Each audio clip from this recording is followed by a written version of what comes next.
Good morning, afternoon, and evening, everybody. Welcome to a wonderful day of presentations, BlueSciCon.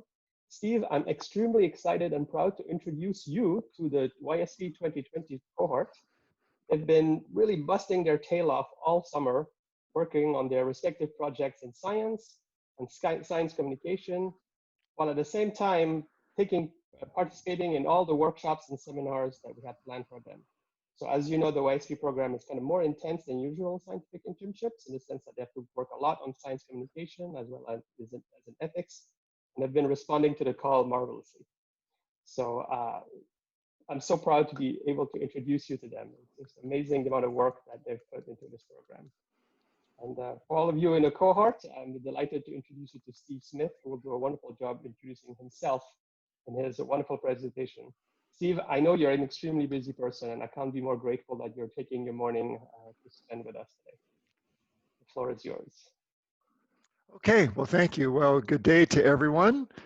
First of all, I asked a question on the chat link. How many of you would accept a free ticket on a rocket ship ride in a couple of weeks, let's say for a 2-week trip to the space station? And just by a show of hands, how many of you would do that? I would do that again. Anybody else? Okay, quite a few of you.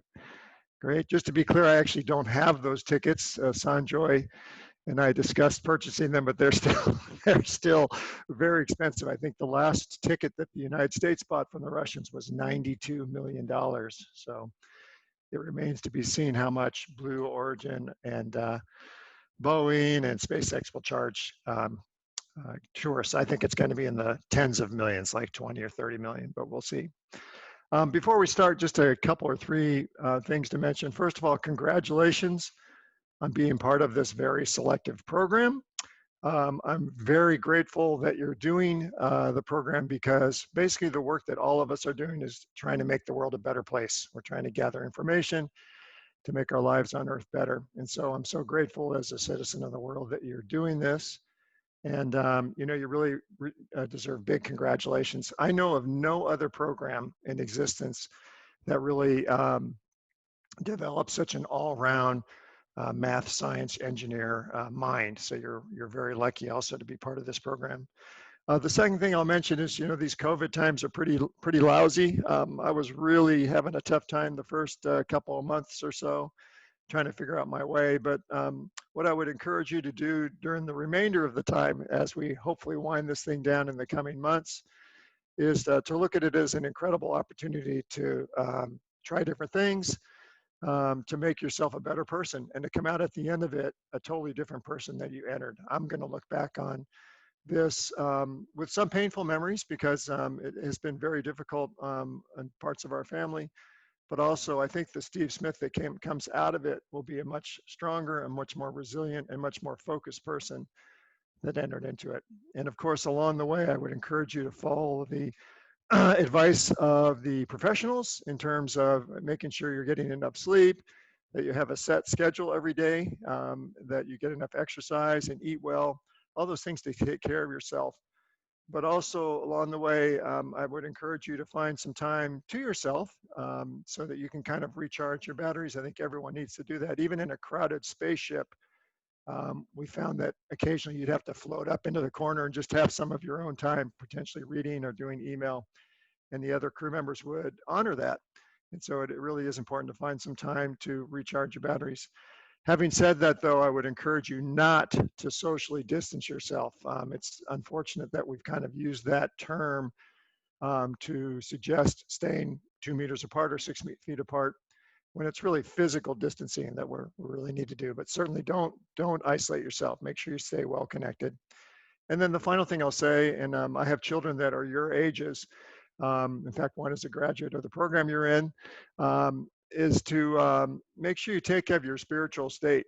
You know, in the 21st century, we're allowed to now to consider our mental state, our emotions, like any other body system we take care of. For example, our eyes or our skin or our heart. And so in this day and age, it's really now okay to talk about how you're feeling and to reach out to friends, family, and professionals for help. So certainly, if you do need some help, I would encourage you to do that. And, you know, my experiences in the end is someday we'll look back on this and it'll seem like a distant something in the way past. For now, it's still pretty tough. And so just encourage you to take care of yourself and keep moving forward. The last thing I'll say before I start is thank you. First of all, to all of you again for taking part in this program and for having an interest in space. It really is a wonderful way for us to gather information, to make ourselves smarter, to help society. And just a reminder that at NASA, as Sanjoy knows, I used to always remind all the workers that the reason that we do this work is because we, in our hearts, want to make the world a better place. And so through your work this summer and in your future work in this business, you are making the world a better place. And that's a very satisfying feeling to have. I was at NASA for almost 30 years and, you know, am very satisfied that I spent my time trying to make the world a better place. But also finally, thank you to Sanjoy and your team at Blue Marble. As I said before, there's really no program like this in the world, Sanjoy. And, you know, you're really making complete holistic people out of this. Aspects of your program are very unique. I know of no other program that really tries to make a complete person, a holistic person. So thank you, Sanjoy, and all of you. Make sure you express your gratitude to Blue Marble as you move on. It's something that will change who you are. And of course, always look good on the resume and LinkedIn profile. But the really important part, though, is that you've become really a better person through the Blue Marble experience. Okay, with that, I'll go ahead and share my screen here. Yeah, let's go to full screen mode. And Sanjoy, how is that? We see your slides, but now you're in full screen mode. Beautiful. Okay, how's that? Good. Okay, well, again, thank you so much for being here today. Picture on the left is me with the Hubble Space Telescope, and on the right is this concept that we're, you know, really all one family. And so let me take you through a little bit of my path to NASA. And I do that not because this presentation is about me, it's about to give you some thoughts on how to think big and how to make big things happen in your life. And so I grew up here in the San Francisco Bay Area in Silicon Valley and was really surrounded by technology, but also I was really watching the explorers of the day. So we had the Frenchman Jacques Cousteau exploring the undersea world. Some of those early wetsuits that they developed, as you can see on the left there, were quite antiquated as we look back now. But I was just thrilled by watching him explore the undersea world. And there was a television program on every week that I watched with great interest. Of course, my main interest, though, was the explorers that were kind of off the Earth. This is a couple items from the summer of 1965. I was really watching the astronauts explore space on the left. I was collecting many magazines at the time to kind of get all the information I could about this really interesting career as a professional explorer. The United States put 2 people in space for the first time that year on Gemini. And then about 70 days later, on the next Gemini mission, the person on the right, whose name was Ed White, stepped out of the spaceship for the first American spacewalk. And when I saw that, I thought, wow, being a professional explorer, where you can go to places few people have been before and work with really interesting equipment and spacesuits to collect information that's valuable to people on Earth would be an exciting career. And so I dreamed a lot about that. And in fact, in that same summer, just a month or 2 later, my parents wanted to kind of encourage my dreams of being an astronaut. So this is a picture from Disneyland in Southern California in the summer of 1965. I'm the little guy on the right there with the really interesting vertically striped shorts on, which apparently were in style at the time. And that's my sister on the left, Paula. She's about 5 years older than I am. And we're in the Tomorrowland section of Disneyland. So if you look behind us, you could see it was space themed. In fact, there's a ride right behind me where there's some children driving rocket ships as they go in circles. And so you can see from my posture that this was an incredible moment. I mean, most, 6, 7-year-olds don't really pose like that for their pictures when their parents ask them to pose. But I was just so thrilled to be in this really unique environment. And as you can see, I actually met my very first astronaut that day, and I was just thrilled. You can see the little smile on my face, the great posture. This astronaut seemed to be about 2 meters, 6 feet tall. He's a really cool astronaut too. He's the only astronaut I've ever met who wears sunglasses inside of his helmet. Maybe that's because he was a California astronaut, but I was just so thrilled. For me, it was a dream come true. Let me just talk a little bit about my sister on the left. So she was about 5 years older than I was. So at this point, as I've told you, I'm dreaming of being an astronaut. Well, she already had her dream too, and it was to be a police officer, which was quite unusual for a girl in the 1960s. Well, fast forward a couple decades after going through school and becoming a lawyer, et cetera, she became one of America's first women FBI agents and actually served in that role for 25 years. And so what you have here is two young people who have identified their jobs, their dream jobs, and they actually ended up coming true. And the one thing I always point out here is that you don't know sometimes when you're this age what you want to be. In fact, sometimes you're in your 20s, 30s, or 40s. So I would just encourage you, if you're still not sure what you want to do, that's absolutely fine. I encourage you to gather all the information you can, participate in as many interesting events as you can, like this one. And someday it will be really obvious to you what you want to do. For my sister Paul and I, we were lucky at the time. I was so interested in becoming an astronaut that I reflected it in the artwork that I was drawing at the time. On the left is probably, 5, 6 years of age. The one on the right is probably a little bit older. I've transitioned from crayons to pencil work. But in each case, you can see, it was all about rockets. And in fact, on the right, I actually dreamed of doing a spacewalk, even at the age of maybe 7.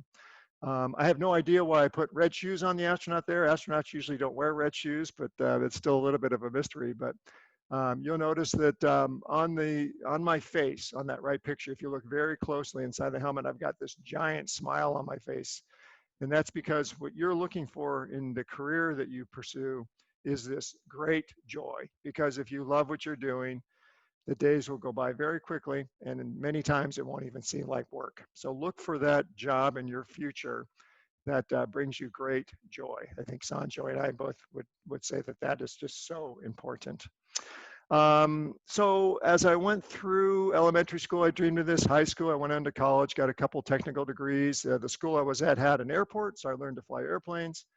And then eventually I went on to work for IBM, dreaming of being an astronaut. And at some point, I would say I was about 22 or 23, I met the minimum requirements to apply to NASA.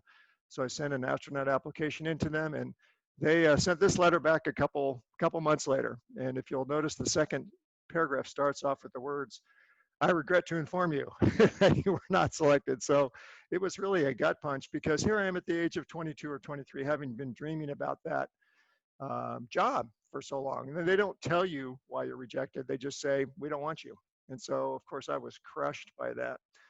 But, when you have these big dreams, you don't give up on them. And so what I have found is that there's this mindset that, high achievers, go-getters, trailblazers, or explorers have. So I call it the explorer's mindset. But it's this mindset where you pick these very, very big goals. You really stretch yourself. You're not looking for small achievements. You're looking for big things, like explorers are looking to climb a mountain or cross an ocean or hike across the Arctic or fly into space. So they pick these big dreams. The second attribute that they have, though, is along the way, when bad things happen, they figure out creative ways to keep moving forward. And yes, it's okay to kind of be upset or disappointed for just a little while when these setbacks occur. But in the end, you have to stand up and keep moving forward. And so when I got that first letter, yes, I was really crushed for just a day. But then I had to think to myself, what creatively can I do to keep the dream moving forward? And so you have to come up with these very creative solutions. People who have this mindset are convinced that they will overcome all odds. And they are sometimes giddy with happiness that they have to come up with some new creative solution. So along the way, I really had to invent myself and to have this grit, which is kind of the third attribute. So big dreams, creatively coming up with solutions along the way, sometimes wildly creative, and also doing it for a long period of time sometimes, which we call grit. And that was really important for me because NASA kept rejecting me. Over about a 10-year period, I was rejected 4 times. And as I said before, each time I was really devastated, but just for a day. And I have to say that even after the 4th application, some of my friends and maybe even some of my family members said, "You know what, the dream's probably not going to come true. You ought to give up." But again, with that explorer's mindset or that trailblazer mindset, I didn't give up, kept trying. I actually left IBM and moved to NASA to be a flight controller and engineer. And that really helped. I think that really helped because it helped me learn the culture there, helped me become smart on the space shuttle systems and how the astronauts worked. I actually was working with the astronauts. And then they got a chance to see me. And you know, when you put yourself in contact with the environment where people can actually see you, they can assess your soft skills, so your communication skills, how you are to work with, etc. And there's so many people with great technical skills that they often make decisions in business based on soft skills. So for me, that was really important to learn how to be a good team player and how to communicate, etc. So I was finally selected as an astronaut, but not until the age of 31. So about 25 years passed between those first pictures and my dream coming true. And I was influenced by the explorers of the day. You'll notice it's both men and women, and both Americans and non-Americans. We got Neil Armstrong, Charles Lindbergh, and Sally Ride across the top. Amelia Earhart in the lower left-hand corner, Jacques Cousteau in the middle, and in the lower right-hand corner is our friend from New Zealand, Edmund Hillary, the first, one of the first two people to get to the top of Mount Everest. So I encourage you to find your dreams. Hopefully from what you'll get today is somewhat of a framework that I've given you on how to think big and how to get to those goals. And so find people that are like you, that look like you, that have your background, and see how they made their dreams come true. And so I encourage you to strongly do that. You're well on your way, having achieved the acceptance to the Blue Marble program. Let me shift now to kind of the entertainment part of the presentation. This is what it's like to actually fly in space. So here I am just about to get into the space shuttle Atlantis. That's the hatch over my left elbow there. It's circular. We wear these orange suits just in case something bad happens on the launch or the entry. Eventually I'll put a helmet on as well as gloves. That suit has a parachute also and a backpack with things like a life raft in it, radio, water, things like that. And of course, that's in case we have to jump out. We can jump out up to 100,000 feet. We're taught to free fall the first 17 miles, and that's because you want to get back into the thick oxygen area before you open your parachute. Otherwise, you're going to float down for a long time where there's no oxygen, and the oxygen in the backpack, it only lasts a certain amount of time. The suit is orange so that they can find us quickly. Flying in space is very unique in many ways, and it really begins to seem a little bit strange when you go through that door. So when I crawl through that hatch on my hands and knees and start to look for my seat, the room has been rotated 90 degrees. And that's because we've essentially taken an airplane and put it onto its tail so that it can launch into space. So as I crawl through that door, my seat is actually on the wall. And so it's kind of strange to go into a room and look for your seat on the wall rather than on the floor. This, of course, is one of the highlights of flying into space. Here we are blasting off from Florida. Inside, there's a lot of vibration. It's this massive shaking experience that's much like being on a really old roller coaster for a long time. It's kind of violently throwing you around left or right. It's a little bit hard to even read the computer screens in front of you. They're jumping around so much. We're also have this massive acceleration. We get up to about 3 times our body weight. So I eventually weighed about 600 pounds. And so, you know, your arm is heavy, your head is heavy, your body's heavy. And so it was really kind of a strange experience in that way. So I weighed, you know, something like 100 kilograms, excuse me, 200 kilograms. About 3 miles away, about 5 kilometers away, my family's watching. And so even though inside we're joyous and having a good time, for the families watching from those distances, it's actually pretty, of course, nerve-wracking.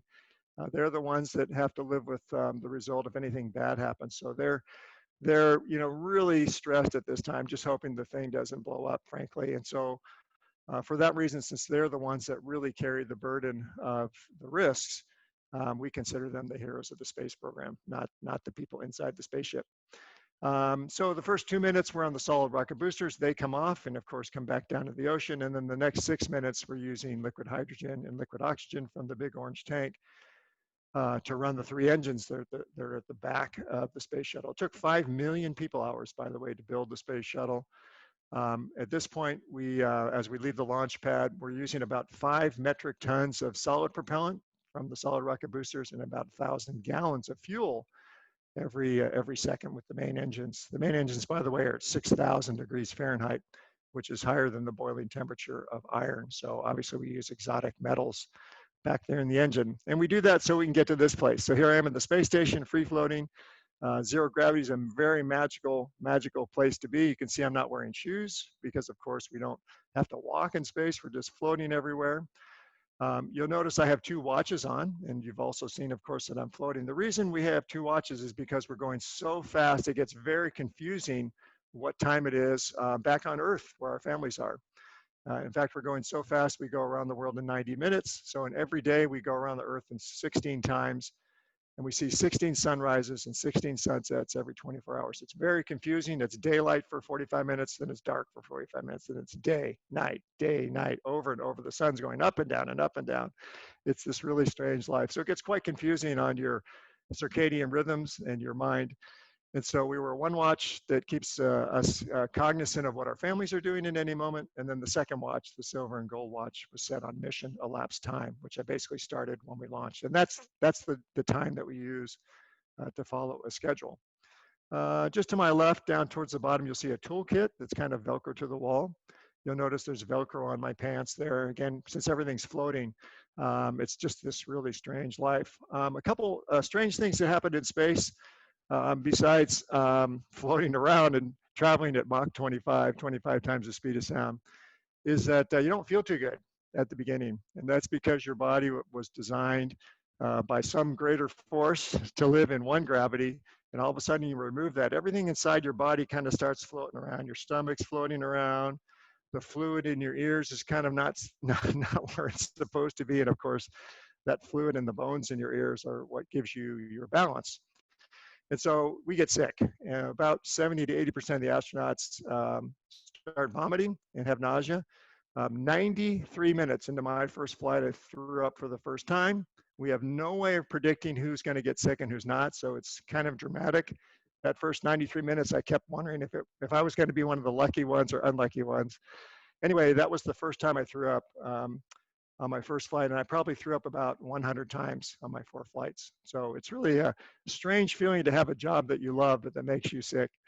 We do have special bags, of course, to help us take care of the vomit.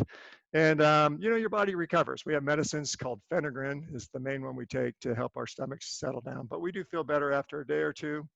And we don't let anybody do spacewalks the first couple of days, just in case they were to get sick during the spacewalk. That would be very bad in that enclosed helmet. When you're in space, since there's no gravity, there's of course no shower. Now, I flew only on the space shuttle, which were about 2-week flights. So for 2 weeks, I didn't have a shower. But of course, the people who are on the space station don't take a shower for 6 months to a year. And so that feeling of that sensation of water flowing over your body, or the ability to lay in a bathtub or swim in a pool or swim in a lake or the ocean, is something we really miss. It's that magical effect that water has on us, where it can kind of soothe us and wash away our worries. So we do miss that in space. Instead of having a shower or bath, we use waterless shampoo and body bath. That's what's in that white bottle that you see there with the blue top floating in front of me there. This is the downstairs of the shuttle. And the way it works is you kind of just squirt it into your hair or squirt it onto your skin, rub it in, take a towel, and then dry it off, or dry your hair off. And it works very well, but it does not have that soothing effect that a shower on Earth would have. Of course, if there was a shower on the space station, when you turn the hot and cold water on, the water would just kind of float everywhere, and so it would be kind of a big mess. So that's why we don't have showers or baths on board. Taking a shower is one of the things we miss. The other thing we miss is fresh food. You know, you can't have lettuce or have fresh fruit. We don't have any alcohol on board. Foods like pizzas and things like that really aren't available. So you do miss that menu variety also. Sleeping in space is very cool because you can sleep like I'm doing here on the wall or on the ceiling. Our sleeping bags have Velcro on them, and then the walls of the space shuttle or space station have Velcro, so you can sleep basically on whatever surface you want to. I always chose to sleep on the wall or the ceiling because you can't do that on Earth.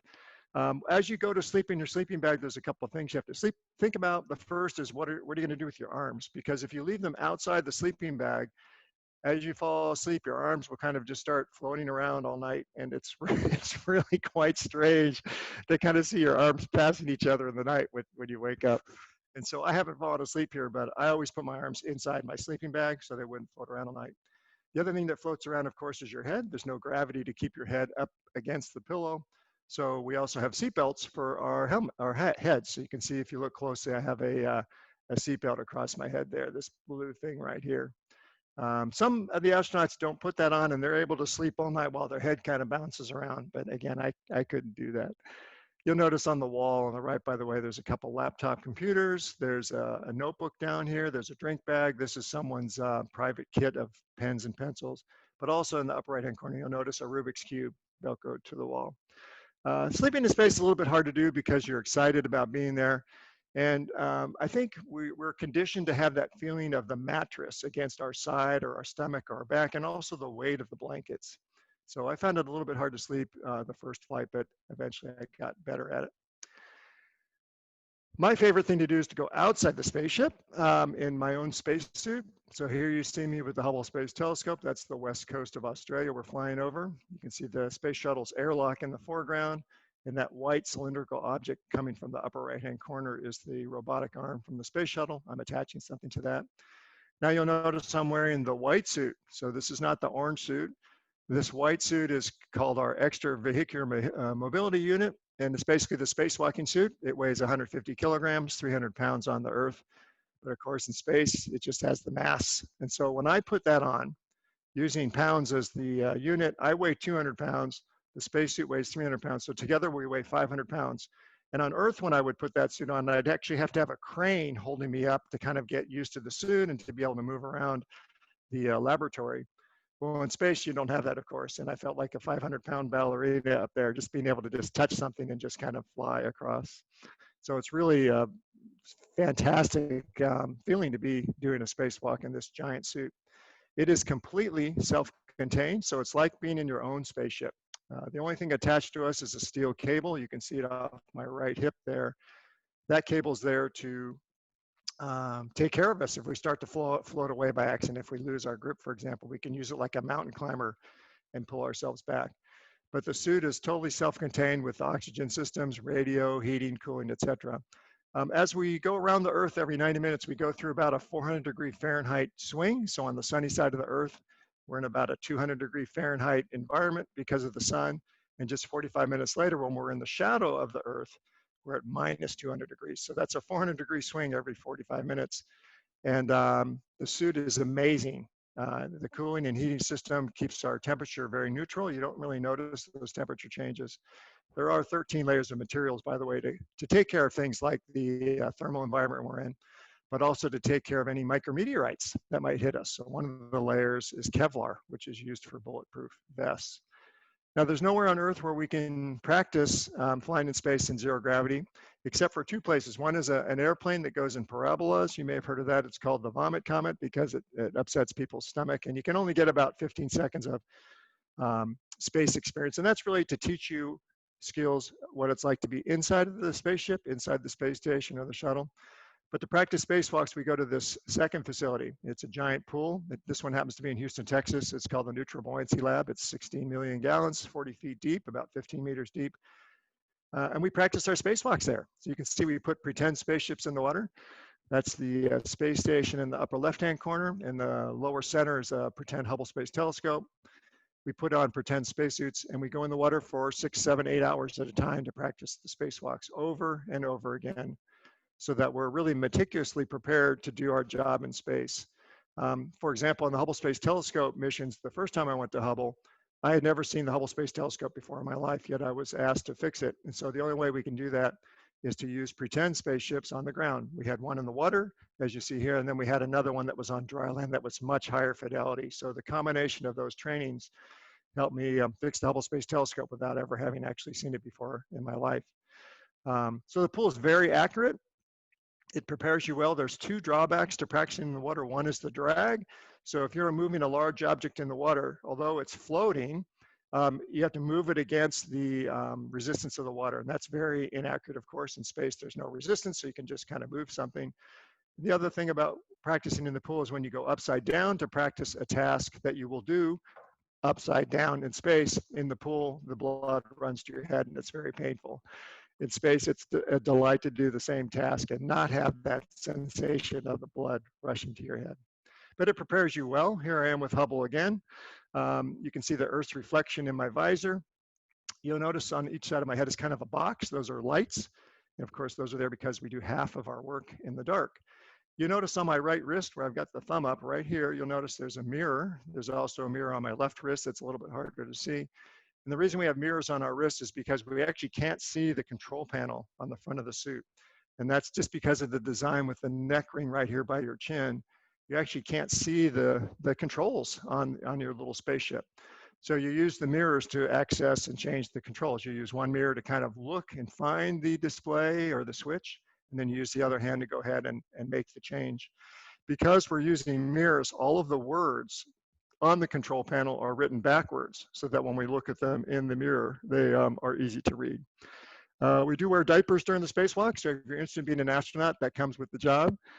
Inside the space suit is a canteen. It's actually the form of a drink bag that's located on some Velcro right here in your chest. And then there's a straw that sits right by your mouth. So if you get thirsty during the spacewalk, you of course can't open the visor because there's no air or atmosphere in space. So we just use that drink bag to take a drink. The one final really interesting challenge is what do you do if your nose itches? And I can tell you during an 8-hour spacewalk, your nose itches a lot. I think it's a psychological thing because you can't open the visor, itch your nose, and close your visor. So once they put the helmet on you, your nose starts itching like that. In any case, what they do is they put 2 white foam pads. You can see one right there inside the helmet. There's one on the left, and then there's one on the right here. And those 2 white foam pads are about this far from your face during the spacewalk. They're, of course, there the whole time. And if your nose itches, you just kind of move your head over there and go ahead and itch it on the pad. If you have to sneeze, by the way, they teach you don't sneeze straight ahead, because if you sneeze straight ahead, the spit will kind of be floating around for the rest of the spacewalk. It might even get on the visor. And, you know, it's kind of hard to see what you're doing if you've got all this spit floating in front of you. So you always turn your head to the side and sneeze into your long underwear. So interesting things about flying in space. Let me just note that, you know, of course, right now we're in low Earth orbit, but the big push is to go back to the moon and onto Mars. We won't go through this chart except just to say the Earth's on the left, Mars is on the right. And, you know, we're going to go to Mars. I don't know that we'll ever have millions of people living there, but it's definitely the right place to go to see what happened there and to collect information. There's dozens of reasons to go explore it, but it's going to take a lot of work. So all those little things that are between the Earth on the left and the Mars on the right in this NASA chart just shows you the things we have to do. So for example, we've got the International Space Station just right there under the word journey. So it's part of the whole thing. We're practicing different skills and testing different systems. I personally think we also need to go to the moon first before we go back to Mars. That's the current plan, but eventually we will go on to Mars. Of course, we can only launch every 26 months when things are lined up. I think Mars is about 30 million miles away right now, so that's why we have 3 spaceships on the way to Mars right now. We have one from the UAE, one from China, and one from the United States in an international effort. One of my favorite movies in the past 10 years is The Martian. I think the end of it gets a little bit wild, but you know, the first 70–80% of it is really some really neat movie to watch, to think about what it would be like to go on this ultimate backpacking camping trip where you show up and it's a place no one's ever been before. And so of the many space movies that have come out in the recent years, that's my favorite. One of our big challenges, as you know, getting to Mars is radiation. As astronauts, we're considered nuclear program workers because the radiation, of course, is higher the farther you go away from the Earth. And so every year they were required to tell the astronauts how much radiation they've been exposed to. So this is one of the letters that I got after one of my flights. It kind of grades how much exposure you've gotten. The picture on the left, by the way, shows me just about to go out on a spacewalk. And if you notice on the communications cap I'm wearing, there's like a box right on the top there. That's that big bump. And that's a radiation sensor. We get a lot more radiation outside the spaceship than we do get inside the spaceship. And page 2 of this report tells you what the effect of cancer has had, that radiation has had on your susceptibility to cancer. It's quite sobering to look at. So it's basically talks about, you know, what kind of risk you've incurred. So there's a lot of numbers here, but let me just break it down into really easy things. There's 4 lines here, 1, 2, 3, 4. Those are my 4 flights. For each of these 4 flights, 68, 82, 103, 110, they give you the inclination to the equator, but the first circled item here in red is the altitude we were at in kilometers. And what you'll notice is that my first flight was very low, 222 kilometers. That's about the lowest we'll fly. And the next two were really high. Those were two Hubble flights. Hubble is at a very high altitude to give us the best pictures we can get. And I just want you to notice that as I went from 200 kilometers to 600 kilometers, the fourth column, also in red, shows the amount of radiation I received. It doesn't really matter what the units are. There's many ways to measure radiation. But you can see just this huge increase in radiation from a unit of 1.3 somethings to 27.3. So that just shows you that the Earth's magnetic fields, the Van Allen belts, really protect us here on Earth's surface from radiation. But as we go away from the Earth's surface, it grows very high. And even at a Hubble altitude of 300 miles, we haven't even gotten close to going 32 million miles to Mars. The radiation has increased significantly. So one of the many challenges of getting to Mars is the radiation effects. I thought you might be interested in that. Let me close with 10 pictures that are talk about the Earth, and then I'll take questions. So when you look at the Earth from space, it really changes the way you view it. It looks like a blue marble. Thus, Sanjay was very clever in naming the organization that. And when you see it from this perspective, it really affects an astronaut's thoughts in a couple ways. One is that it's an island, very fragile island in this vast black ocean. And if it's an island, we really need to take care of it in terms of its resources and the environment. The second thing that astronauts feel strongly about when they see the Earth from this view is that you don't see any borders. And so it really does look like one global community, which it actually is. And so it's just a reminder that, you know, we're one global family. We should be at peace with each other and promote peace and good spirits to other people. And so how particularly appropriate that comment is now, as in our country, in any case, we're really struggling with some of the social injustices that have been in place for a long time. And so these feelings that the astronauts have are sometimes termed as the overview effect, O-V-E-R-V-I-E-W, one word, overview. And it's these strong feelings about the environment and about being nice to other people and promoting peace. We really are this one little insignificant blue marble dot in the universe. This is a picture taken about 5 years ago from Mars by one of the rovers of Earth. So you are in this picture, if you can even see that little pixel of Earth there. So this is about 32 million miles away. One thing I did need to remind you is that not only are we living on this finite island in this vast black ocean, and we need to take care of the Earth, but we also have to recognize that we're putting more and more people on it. And so this is a graph of world population. It's from a website called ecology.com.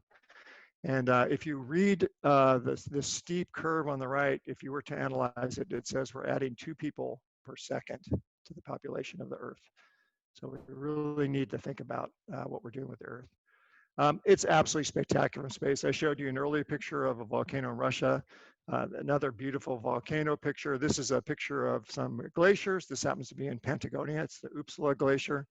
Beautiful color contrasts. You've got the white, the blue, the brown, and also the textures are quite different. So it's just awe-inspiring to see the Earth from space.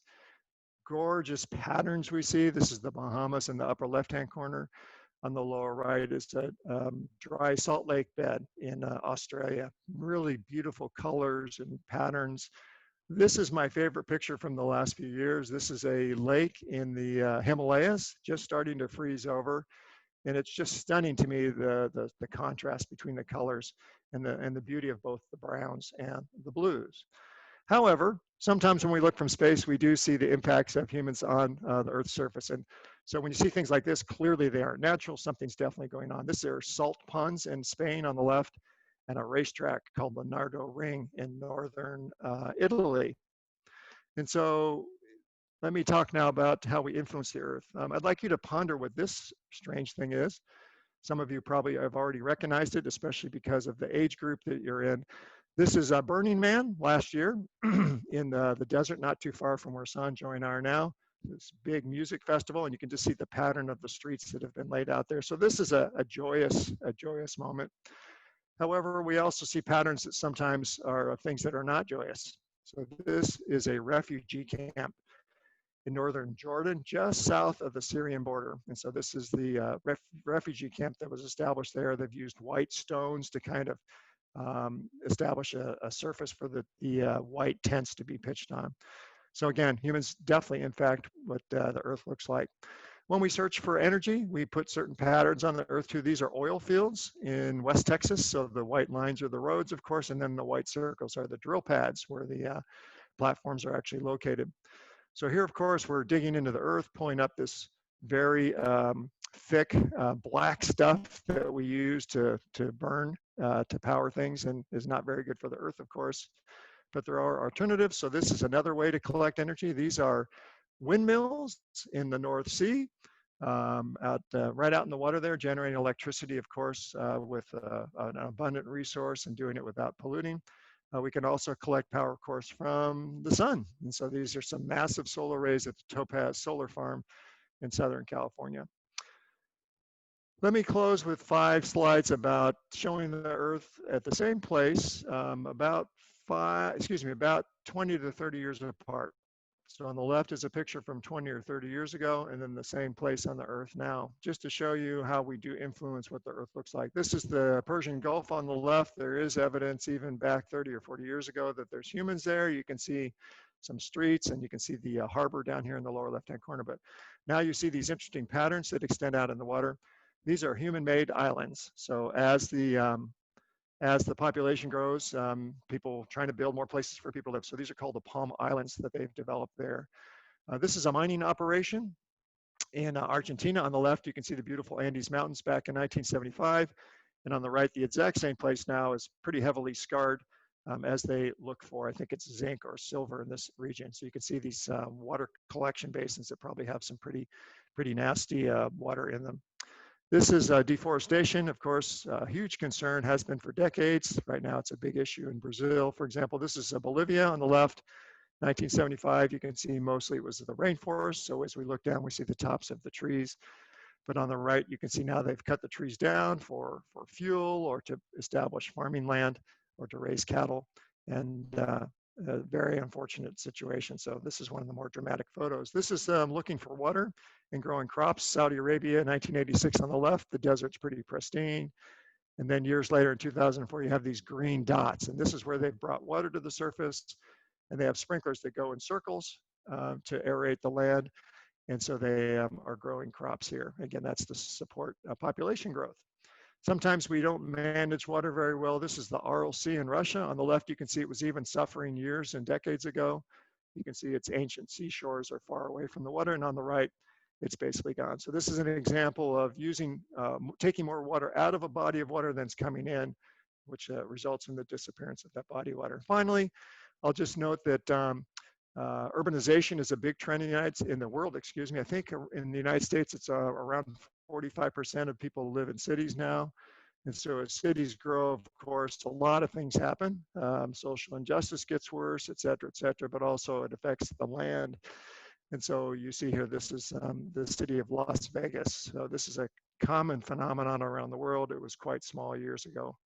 At the time, the airport was on the south side of town right here, and now the airport's right in the middle of town. And so this is urbanization. Now we need to take care of the Earth for really obvious reasons. One is, let me just mention this one picture. This is not taken from space. This is the Wrangell Glacier in Alaska, 100 years apart. So in the early 1900s at the top and the year 2000 in the bottom. So clearly something is happening to the Earth. But we want to take care of the Earth for future generations. So I owe it to your generation to do my best to make sure we take care of the environment and for my kids. And so this is a picture of my children years ago at one of my training events. There's also another population that really has no voice that we need to respect and to take care of the earth for them, and that's the animals of the world. This is a sign that I saw at the Amsterdam airport about 10 years ago. Pretty dramatic statement by the World Wildlife Federation, just reminding people that a lion is something that we should cherish rather than use to make a rug. And so with that, I'll close. Sanjay, we can open up for questions. But again, so thankful for this opportunity, so thankful for Blue Marble, a really appropriately named organization. And this picture of Earthrise from 1968, I think really raised our awareness on Earth of who we are and where we are. And in fact, this picture is credited for the rise of Earth Day and all the activities around that, and the general awareness growth that we've had over the past decades. Thank you, Thank you very Sanjay. much. Thank you very much, Steve, for sharing your extremely inspiring journey and for reminding us that we're really all ambassadors of planet Earth.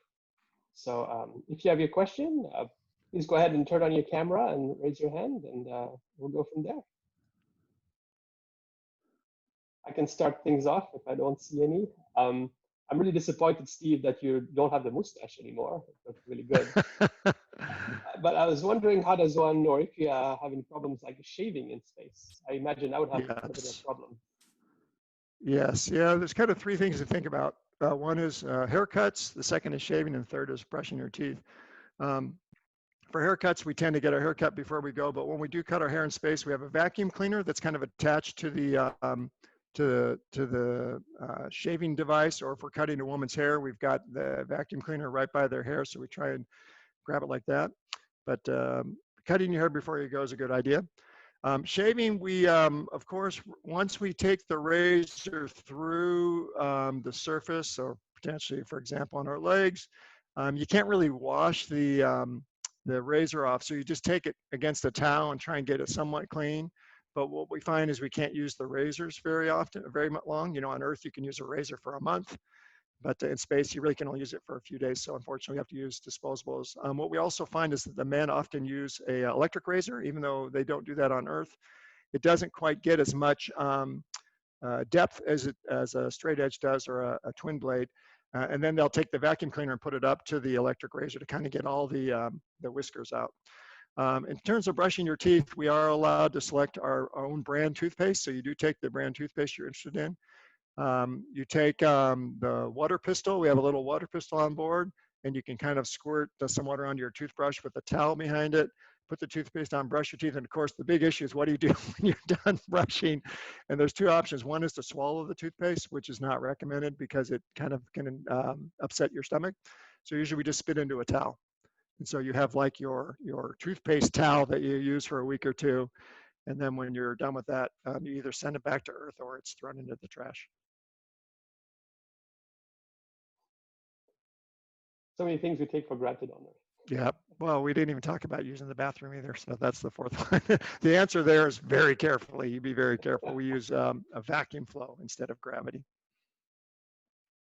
There's a question for you in the chat, Steve, and Shani is asking, what was the scariest moment in your spacewalk, if any? Yeah, so believe it or not, when we're going into launch, let me talk about that first. We're really not scared, and that's because we've been through hundreds and hundreds and hundreds of pretend launches.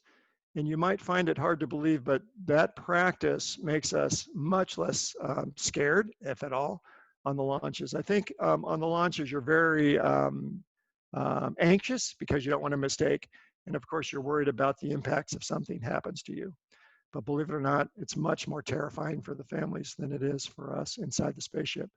On the spacewalks, I think you worry about three things. One is letting go of something and losing something. So everything's always tethered, but there is the chance, because you're so busy, that you forget to tether something. But if you have a $700,000 drill in your hand, it's tethered, and if it's not and it starts to flow away, that's going to make you feel really bad. You're also worried about making a mistake, like damaging the Hubble Space Telescope. We were told before we went to service it that it was worth $6 billion, and that 5,000 people's careers depended on it. So you're always worried about making a mistake that would embarrass you or your agency or your country or your family. Finally, though, the kind of probably the true answer to your question about spacewalks is you're hundreds of kilometers or miles above the Earth. And so when you look down, if you're scared of heights, it's really high. And so there were times when I would look down at the Earth and I could see my feet, and there was nothing touching the bottom of my foot. And in my mind, of course, if there's nothing touching the bottom of your feet, and there's a long distance between you and the next object, you're falling, which of course you are during a spacewalk. And subconsciously, I would hold on to the space shuttle or the Hubble or the space station with really strong hand. And eventually I would realize I was doing that and realize that if I just relax, I'm not going to fall to the Earth. And so I would be fine for 5 or 10 minutes, but then 15 minutes later, I realized I was holding on with a death grip. And I think it's just deep in your mind. you've been raised that if something's not touching the bottom of your feet and the next thing is 350 miles away, you're falling. Awesome. Let's see, should I just go in and see the, do you feel any Yeah. different? Oop. Okay, let me just look at the chats here. Okay, how much, let's see. Okay, so SpaceX, the two astronauts, Doug and Bob, wore new spacesuits. I'm not a big fan of the design. It's a little bit too over simple and austere for me, so I thought they looked a little bit funny. I like the orange look that we had. But in any case, from my understanding is they're much more comfortable. They're somewhat more robust to exiting the spacecraft at altitude also. The big issue over the years has been mobility. In the early days, the spacesuits were, very hard to work with and somewhat exhausting. The suits that we wear for the spacewalks, in fact, are very exhausting. In fact, it's so hard to do a spacewalk that we have to prepare for those spacewalks by athletically exercising and working out about 6 days a week. Because you're fighting against 4.3 pounds per square inch of pressure. I lifted about 3,000 tons of weights the last year before my last flight. So that's lifting weights 3 days a week for an hour each day, and I kept track of that. So you really have to work out hard. Hopefully the spacesuits of the future will be less hard to work with. Let's see, did you start to feel any different about life or humans? Yes, I did feel quite different about life and humans and where we came from the moment I saw Earth the first time. It really does change your perspective. I would say AWE, awe, is kind of that you just cannot believe it. In fact, the background behind me is the vision I have of my very first moment of looking at the Earth, this beautiful blue and green planet. For many people, it makes them ponder more about where we're from. And for some, it has very deep religious effects on them also, because when you look at it as this blue marble in this vast black ocean, you have to wonder how we got here. I mean, we're very lucky because there's really nothing nearby. Let's see here, what did I miss? Next one down here. By the way, people ask me all the time what I think about the commercial space efforts, and I'm super thrilled about them. This is the first presentation I've made since we actually did have a commercial space flight, the first commercial space flight occur. I think that years from now, I don't know if it's 30 years or 100 years, but space flight will be very common and be available to more people. It's much like, I think, commercial aircraft flight. In the early days of airplane flights, very few people could afford it. It was dangerous, et cetera. Now it's very common. In fact, outside of the pandemic months, there's about 5,000 airplanes in the air at any one time. So I think commercial space flight's awesome. I would go on it in a second.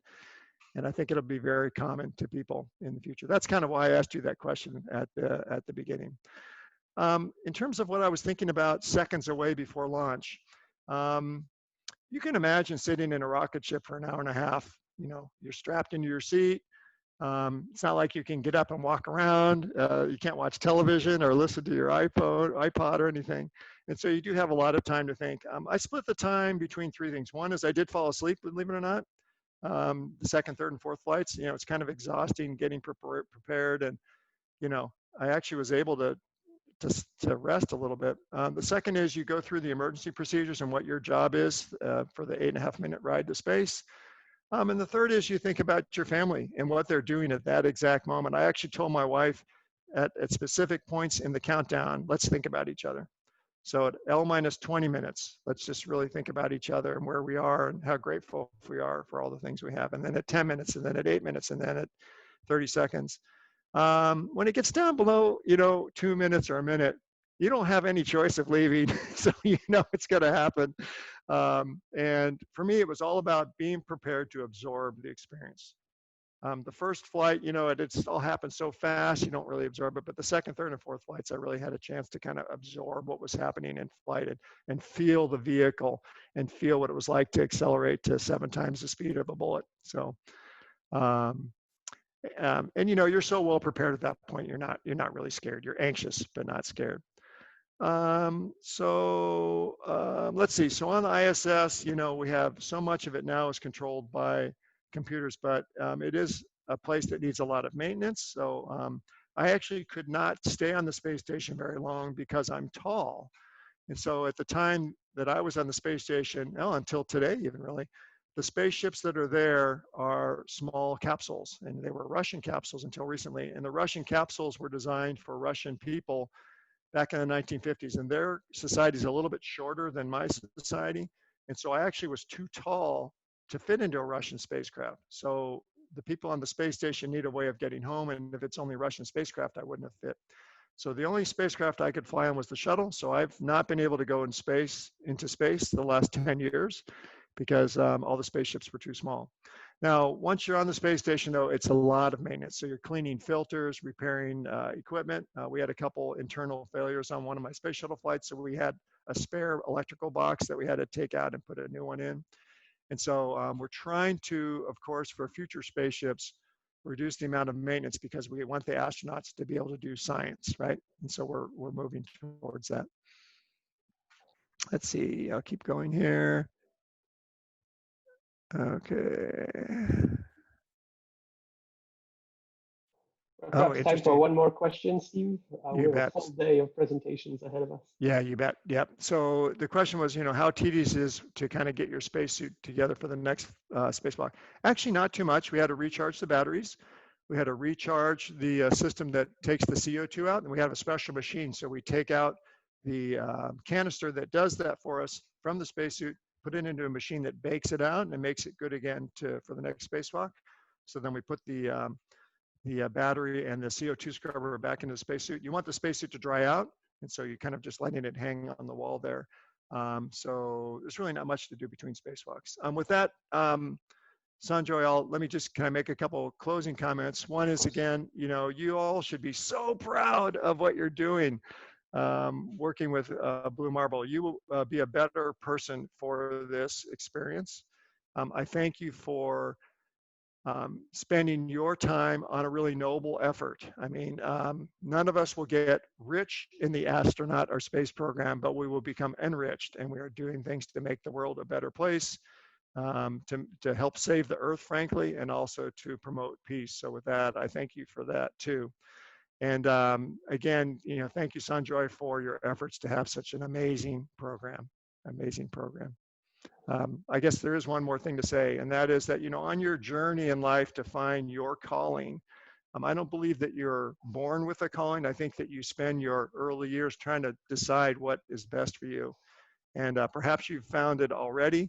If you're not quite sure yet, just keep moving forward, keep an open mind, talk to as many people as you can, and do as many interesting things as you can, because someday it'll become really obvious to you. And set the goals high and keep fighting forward. Thank you, Steve, so much. And this program would be rubbish without the efforts of our participants. And so it really is a team effort. And you're certainly part of our team, Steve. Thank you. Thank you so much. Okay.